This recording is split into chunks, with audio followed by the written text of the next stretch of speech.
బతుకు ఆడు ఆటలో మరణమంటే ఏమిటి ఆటలోని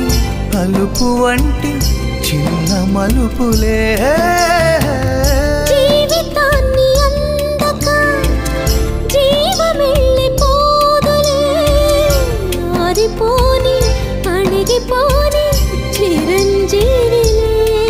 తల నిండుగా శీసులే ఇక నిండునా ఆశలే యముని పాశమే బిగుసుకున్నను మరణమన్నది మరల జననమే నిండు నూరేళ్ల సావాసం స్వర్గమయ్యింది వనవాసం దండగుచ్చాను నా ప్రాణం వెండి వెన్నెల్ల కళ్యాణం